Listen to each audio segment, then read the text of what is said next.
Welcome to Business Innovators Radio, featuring industry influencers and trendsetters sharing proven strategies to help you build a better life right now. Hello and welcome to this episode of our program. This is Mike Saunders with Marketing Huddle, and today we have with us Katie Myers with CR Conversations. Welcome to the program, Katie. Thank you for having me, Mike. I'm very excited to be here. Cool. Well, tell us a little bit about yourself, your background, and what led you to CR Conversations, and what's the focus of your business? You bet. So my journey started as an entrepreneur. I started my company a little over 3 years ago, and I am one of those people. I never thought growing up I'm going to run my own company someday. And I went to college, did that thing. My degree is teaching high school history, and at the time of my senior year of college, I was 2 years older than some of the high school seniors and didn't think that was quite enough distance. And went back into the service industry, met a couple that I was waiting their table, and they owned an Allstate insurance agency. And it really just asked me if I wanted to come and work for them, and I was really intrigued by it. I loved the idea of a 9-to-5 and the opportunity to do more sales and customer service.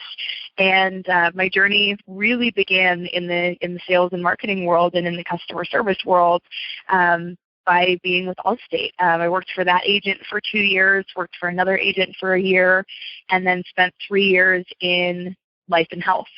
And I was I'm a Colorado native, and I was driving from Colorado to Oklahoma, Kansas, Nebraska to sell life insurance to union workers.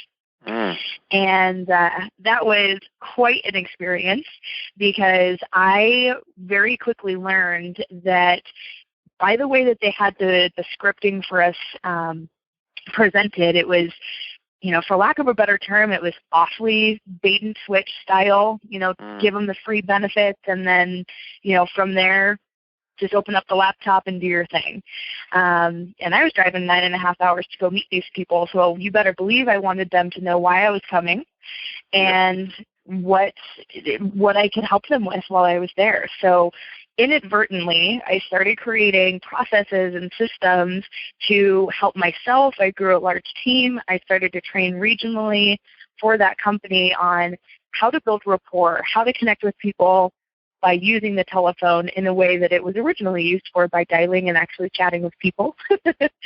And having the conversation with them and building that rapport, and then developing a relationship in a very short amount of time, and building that know, like, and trust factor so that you can collect referrals and testimonials and use the power of retaining those clients so that you're not constantly chasing the new ones. So that lasted, like I said, I was with that company for 3 years, and got really exhausting. Driving so much, being in the car became really unhealthy. Yeah. And came home to my boyfriend, Henry, and said, gosh, I don't know what I want to do. Do I go back to college? Do I try teaching? Do I do this? And he's the one that fully gets credit for giving me the entrepreneurial spark and recognizing that the processes and systems that I was creating for myself and for my team could have come in so handy for the Allstate agents that I very first started working for, and every other business that I had come into contact with. So I started CR Conversations to specialize in helping them communicate with their audience, starting with how to appropriately follow up with them as soon as they've met them, building a real person-to-person relationship, all the way through communicating their services, their offerings, and then once they have those clients, treating it just as you would in a personal relationship. You can identify it with marriage if you'd like. And once they've got those clients, that's where the real work starts to come in, as with marriage, right? So that's kind of how the journey got started. Well, it's interesting because that's something that you sat down and you realized what was working in what you were doing in the corporate world, and probably there was an element of what was not working, so there's always that as well. And then if you had that need and success, then maybe other people would as well, and then now all of a sudden you can now translate that to other businesses and help them out. And what you described with the communication process is interesting because it's very much like what we hear today in the marketing world is the customer journey and the customer experience. And like even from the communication aspect of what does someone at the very beginning of their journey need to hear based on what they're looking for. And they don't need to hear all the features and benefits just yet. They might need to hear just, a one-liner, a tagline kind of a thing of what this is. And it's kind of like copywriting. You want to tell them just enough to get them interested to listen to the next piece. Right. Exactly, and something that we, that I started practicing, and when I speak, whether it's to an audience or to one-on-one when I'm consulting, is I believe that there are two fundamental pieces that every single human being wants more than anything, and that's to feel like they are heard and that they matter. And I think that whether it's, just from the very first time, if you're at a networking event and you're having an opportunity to chat with somebody, to, a proposal for a new client, to existing customer conversations, if we all start to very first, kind of check ourselves and think, all right, am I communicating to this person that they have a voice, and then I understand what they're saying, and then I'm giving them an opportunity to feel like what they're saying matters, everything can start to shift. And I think nowadays that's really something that we all need to be quite intentional about. So we can use that in our day-to-day business experiences, and of course in our personal life as well. Yeah, it's huge. You mentioned a couple things there of follow-up and networking. So what do you feel, or what do you advise clients? What are some best practices for effective follow-up? And then how can you apply those follow-up skills to get, greater networking success in their business? Sure. One of the very first step that is not, it's just such a simple thing to start to change, and it makes a huge impact, is I encourage everyone, when you're networking or you're meeting somebody for the first time or you're getting an introduction, ask them what is the best way that they communicate. It's such a simple step, but it makes your follow-up a lot more predictable. You're wondering, because if we all make a lot of assumptions just as human beings, but we do it a lot in the sales process as well. And we assume that if I'm a phone call person, well, then that's what's most comfortable for me. So if I'm going to try to get a hold of Mike, I'm going to call you because that's what's comfortable for me. Well, you might be one of the people where there's a lot of people out there that they are never going to pick up the phone. They're going to rarely check their voicemail, and maybe Facebook Messenger is the best way to contact them. And if we don't know that right out of the gate, we're going to give up very quickly. It's about 93% of people give up after the second touch of trying to follow up with somebody. And a huge part of that is because we're trying to communicate with them in a way that isn't how they wanted to be communicated with in the first place. So I advise people carry around a skinny black Sharpie with you, because we get those business cards that are super shiny and you can't write on them, kind of engraving on them, trying to write notes. And if you just carry one of those with you, then you can ask the question as soon as you're done with that conversation. Say, hey, Mike, so great to talk to you. For kind of the next step for us, I'd love to connect with you further. What's the best way that you communicate? And then they'll say, call me, text me, Facebook me, tweet me, whatever it may be. Then you have a leg up on how you should start in initiating the further conversation with that person. That's huge, and I think that you just need to discipline yourself to ask that question, but then you have to do one extra thing, which is discipline yourself to do it. To do it, yeah. And just like with anything, you could, knowledge is power is a famous saying, but guess what? It's a fallacy. It is not true, because knowledge is potential power.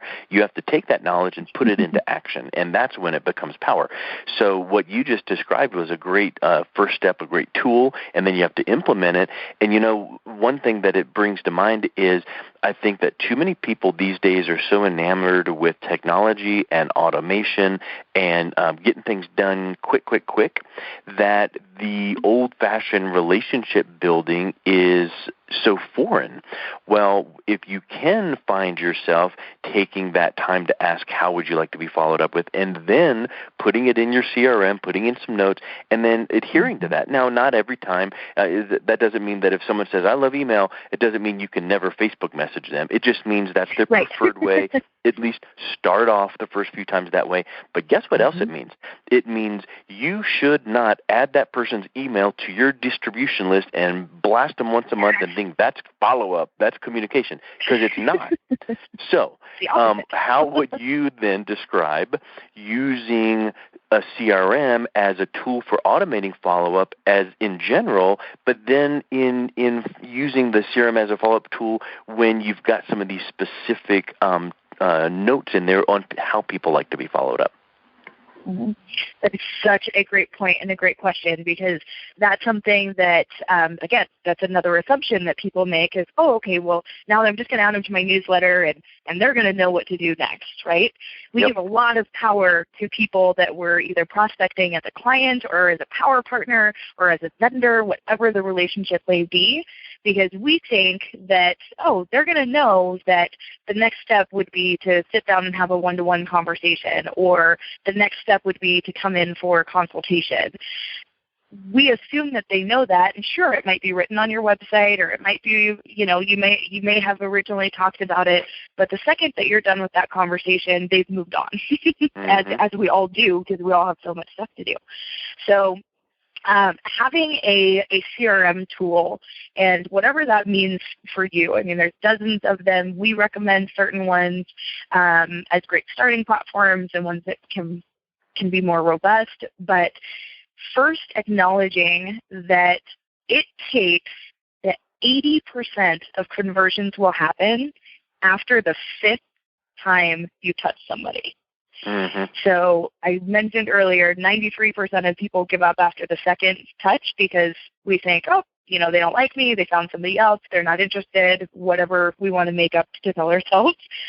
But having a CRM allows you to stay connected, and you hit the nail on the head earlier, Mike, when you said, just because they say, Facebook message me doesn't mean that you shouldn't use other forms of communication. So if you just very basically start by saying, okay, if 80% of the time people aren't going to do anything with me until the 5th time that I contact them, you know that in your CRM you need to either set up, email, make a note for yourself when you're then going to do a phone call to them. Maybe you're going to do something wild and crazy and you're going to send them a handwritten thank you card, and then you'll ping them on Facebook, and then you'll connect with them on Twitter. So being able to track that there's different action items, there's multiple forms of communication that you can use, is going to be one of the biggest tools as to where to start. But you have to get to at least that 5th time of contacting them. And it can't be, well, I'm just going to email them 5 times, or I'm going to send them 5 months of newsletters, right? So that's kind of where I advise people to start with that. Yeah, I think that's really huge, and I know there's a infographic somewhere of that stat where it's like only this percent follows up once, and this percent follows up, but 80%. So there's a certain percentage of people that never follow up at all, and I think I don't know, the numbers popping in my mind. It's like 12% of the people will convert after the second or third follow-up, and yet people don't even follow up that first time. So what does that tell you? Right. Well, it tells you that if you want to do some business and beat your competition, sure, follow up 5 to 7 times. We get all that. That makes sense. But what if you don't? At least 2 to 3 to 4 times, and at least you're going to get in that certain 10 to 15 to 20% chance of converting them. But then here's something else. Are you familiar with the book, The Ultimate Sales Machine by Chet Holmes? Yes, I am. It's just a handbook of success in sales. So one of the things that, and I'm reading back through it again even right now, and one of the stats that I remember is he taught that only 3% of people out there are ready and willing to get your product or service right now. So many people, I think it's 90% of the people they're not even ready to talk to you. They don't even know they don't know. They don't think that they need what you're talking about, but only 3% right now. And everyone's clamoring for that 3%. But if you then look past that and start just keeping in touch and some simple automated follow-ups with some personal touch follow-ups, but from an educational standpoint. So now we layer in another aspect of this follow-up, and not just, hey, how's it going?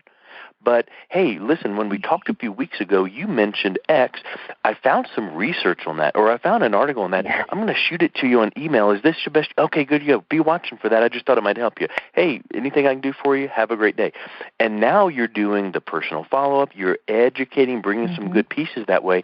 But I think that too many people feel like, I met someone at a chamber meeting. I'm following up in person or on the phone, so I'm going to get business. Maybe not, because there's so many people out there that just aren't ready quite yet, but they could be. Right. Absolutely. And that's such a great point in that, I came up with a rule. We call it the 90-10 rule, and I know other people in the marketing world, they might call it their 80-20, whatever you want to call it. There to be the majority side, is that 90% of the time, you should be communicating something educational, resourceful, and informative, and 10% of that should be your promotion or your next step to engaging with you. And we encourage people, especially if one of the main pieces of your lead generation is networking, that means that you're also collaborating. You have power partners. You have people that you're going to be able to refer. So using the resources that you already have, if you go to, so for us, anybody else in the marketing world are great for us. So website designers, graphic designers, social media. And so we go to our power partners and say, hey, that last blog that you wrote is really great, and my audience could really utilize that and could find a lot of value in it. So I'm going to use that in my follow-up. So not only are you becoming resourceful and informative and educational to the person you're prospecting or following up with, but you look like a rock star to your power partners because you are helping to redistribute their content. Yep. And so it's just such a simple way to say, you know what, I like this stuff. Let me share the people that I like, because we all want to do business with people that like the same things that we do and feel the same way that we do. It makes it a lot easier when you're attracting those people. Yeah, it's just like Bob Berg teaches in his book, The Go-Giver. You don't want to say, gimme, gimme, gimme. You want to see how you can serve and how you can give. And sometimes it's giving information or content. Sometimes it's giving a connection. And there's another great book called Net Weaving, kind of like networking, but it's net weaving because you're weaving in relationships. And what that book teaches is always be on the lookout for people that you can connect up, kind of like that little kids game. You flip over the two things and find a match, and nope, that's not, okay, here's one. And you shoot an email, and you're like, Tom, meet Betty, Betty, meet Tom. Hey, just thought you guys might be able to exchange some ideas because you're whatever the case is. Hey, have a great day.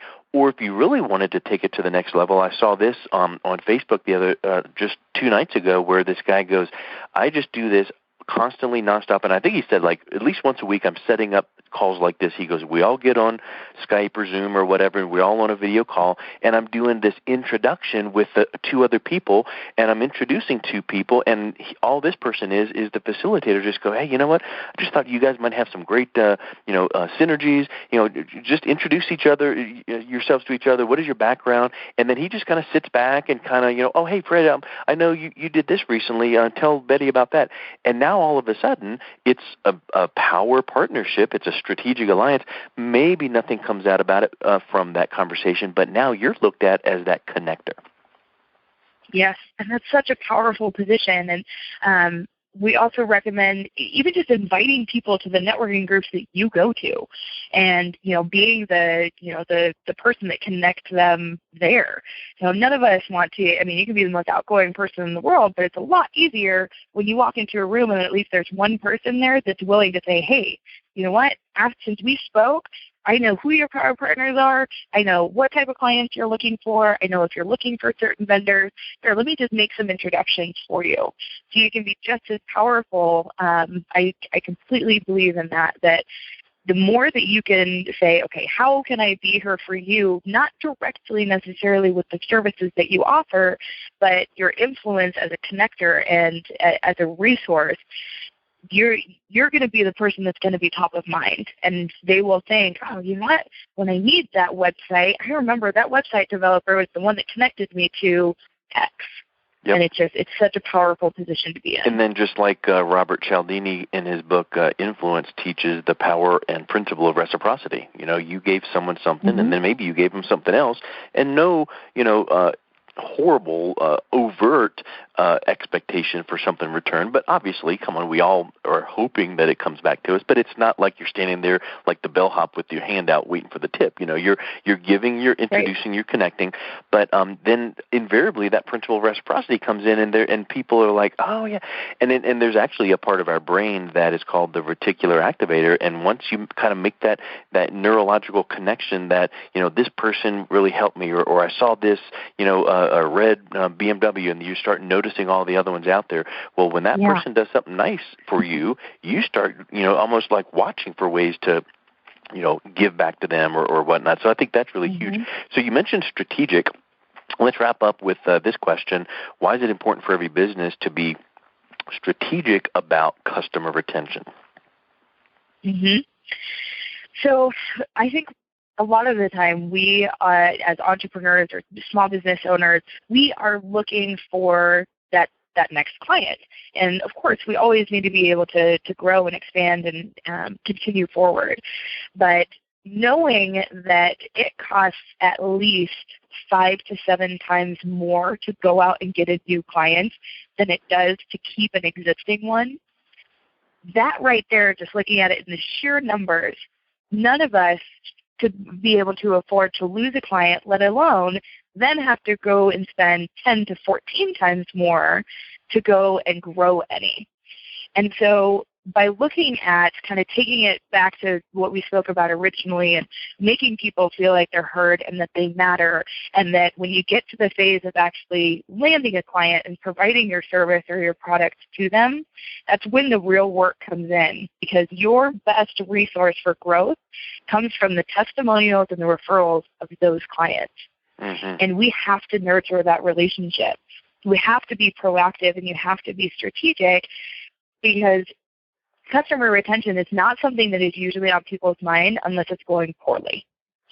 And the same thing if you look in your personal life, when we start to really appreciate people when if something had gone wrong and you go, oh my gosh, could I really afford to lose this person, or do I want to, and how can I make it better? And so if we start to just use the strategy of making it a marketing strategy that you are using internally just as importantly as going out prospectively, and saying, okay, what can we do starting on a quarterly basis? What can we do to stay in front of our customers and let them know they're appreciated? And that can be as simple as picking up the phone and calling them and saying just that, with nothing, leading up to it afterwards. It really is just, Mike, thank you for this, and I appreciate you, and we wouldn't be here without you, because that's true. Or then it's, even just within, if you are a company that uses email marketing as a part of your tactic and you send out a monthly email, we love to encourage our clients to start talking to their clients about what's going on in the community, what's important to you, or their organizations or associations or charities that you want us to highlight in our emails or on our social media, so that we can make them feel connected and, again, heard and mattered.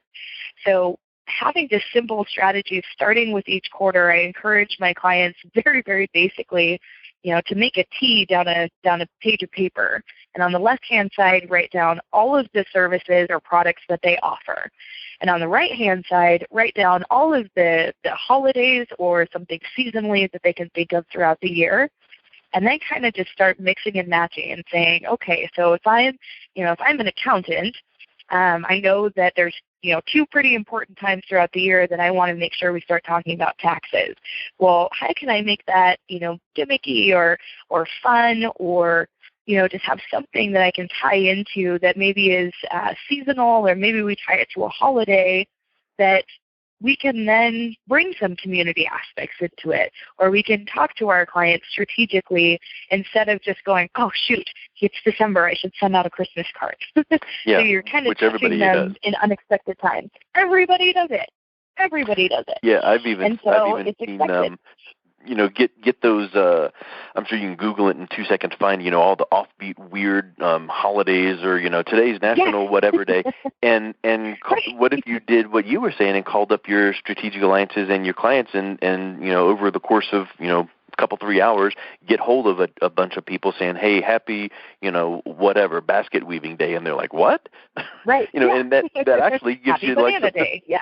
something to chuckle about. And, it just, I think that's really interesting because then that's one extra way to set yourself apart. And maybe, possibly, they hang up the phone and go, tell their coworker or, at the next networking party, I got a call from Katie. She called me on National Banana, whatever day. And they're like, what? Right. And it kind of become like viral, but offline viral. Correct. Yeah, which is just as powerful. I mean, that's word of mouth marketing, and it comes, kind of in a different way. And you didn't need to call and tell them that, hey, I could cross sell you this or upsell you that. They'll know that, and you will be top of mind and in the fun and encouraging way. Like we just helped a client send out 4th of July cards with little 4th of July wind chimes, and just said, hey, happy summer, we're thinking of you. She's a mortgage lender, and she got an upheaval of people that were calling her and thanking her and sending her emails and saying this is so cool because it's July, and not everyone is sending July thank you cards or we're thinking about you cards. So just slightly out of the box, and if at the very least you can touch your customers with just, we're thinking of you and we appreciate you at the very, very minimum twice a year because they expect it at the end of the year. Yep, exactly. Yeah, that's a great point. Mm-hmm. Hey, so really awesome tips and great getting to know you. What's the best way that people can learn more about your business and potentially learn with how you can help them? You bet. Best way would, of course, be to go to our website first and then connect with us through our social media links there. So our website is crconversations.com. That's the letter C, the letter R, conversations.com. And we do have a YouTube channel. We do a video series called Talk It Out Tuesday. So every Tuesday we are sharing all kinds of tips from follow-up to communication strategy, customer retention, to just day-to-day life of an entrepreneur type of things. So we encourage people to connect with us there, share your comments and thoughts, subscribe to our channel, and connect with us on Facebook. Awesome. Well, it was super getting to know you. I love some of your thoughts and strategies, and it's just time-tested and true, and it's just now people need to get out there and do it, and if you can't do it, then hire someone that can do it for you. So thank you so much for your time. There you go. Thanks for listening to Business Innovators Radio. To hear all episodes featuring leading industry influencers and trendsetters, visit us online at businessinnovatorsradio.com today.